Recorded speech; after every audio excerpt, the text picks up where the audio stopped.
या व्हिडिओमध्ये 3 doubt clear होतील। लाडकी बहीण योजनेची केवायसी करायला सांगितले तर केवायसी होत नाही आहे, अनेक समस्या आहेत।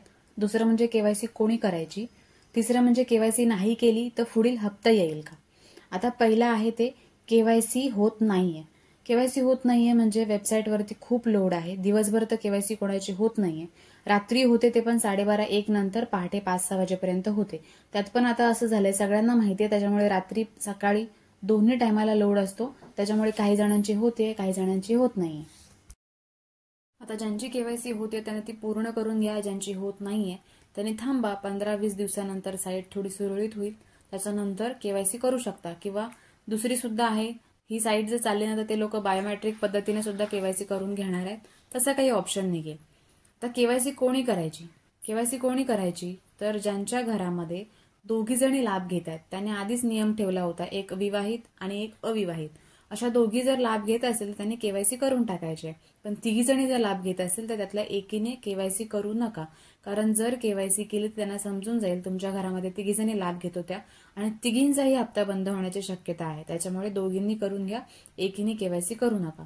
तसेच त्यांनी सांगितलेलं आहे आयटीआर भरतात, त्याच्यानंतर बरेच लोक जे नियमामध्ये बसत नव्हते, गव्हर्नमेंटला कामाला होते किंवा पती गव्हर्नमेंटमध्ये आहे आणि बायकोनी फॉर्म भरलेला आहे, त्यांनी सुद्धा केवायसी करू नका। केवायसी नाही केली तर बेटर आहे, पैसे तर बंद होतीलच, पण केवायसी केले तर समजेल सुद्धा की तुम्ही त्याच्यामध्ये पात्र नसून सुद्धा लाभ घेतलेला आहे, नंतर पेनल्टी वगैरे भरायला लागायची शक्यता असू शकते, त्याच्यामुळे तुम्ही केवायसी करूच नका। आता तिसरं म्हणजे पुढील हप्ता येईल का, म्हणजेच केवायसी केली नाही तरी सुद्धा पुढील हप्ता येईल का।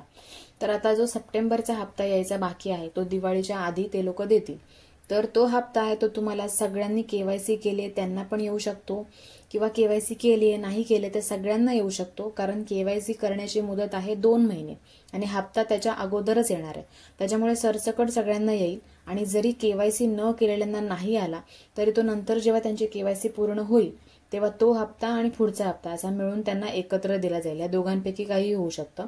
त्याच्यामुळे तुम्ही जर केवायसी केली नसेल तर पुढील हप्ता मिळेल का ह्या विचार करण्यापेक्षा जेव्हा पण केवायसी तुम्हाला करायला मिळेल तेव्हा तुम्ही केवायसी पूर्ण करून घ्या। आता वेबसाईटवरती प्रॉब्लेम चालू आहे, जेव्हा तुमची होईल तेव्हा ट्राय करून 15-20 दिवसानंतर वगैरे थोडा लोड कमी होईल वेबसाईटचा आणि तेव्हा तुम्ही केवायसी पूर्ण केली तर सुद्धा चालेल। आता चौथं म्हणजे केवायसी करताना तुम्हाला तुमचा आधार कार्ड नंबर टाकून झाला, ओटीपी टाकून झाला की पुढच्या नेक्स्ट कॉलममध्ये तुम्हाला पतीचा आधार कार्ड किंवा वडिलांचं आधार कार्ड टाकावं लागतं।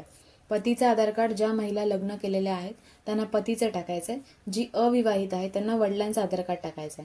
आता बऱ्याच जणांचे असे प्रश्न आहे की पती आणि वडील दोघंही नाहीयेत तर कोणाचं आधार कार्ड टाकणार, कारण तो कॉलम आधार कार्डचा भरल्याशिवाय केवायसी पूर्ण होणारच नाहीये। तर आता त्यांनी हा ऑप्शनच काढलेला नाहीये, त्यांनी असं ठेवून दिलेलं आहे, म्हणजे पती आणि वडील पण नसेल तर कोणाचं आधार कार्ड टाकणार ते काही सांगितलेलंच नाहीये। तर थोड्या दिवसातच त्याच्यामध्ये काहीतरी ऑप्शन येईल, कारण खूप जणांचा असा प्रॉब्लेम आहे की दोघंही नाहीयेत तर कोणाचा आधार कार्ड नंबर टाकणार।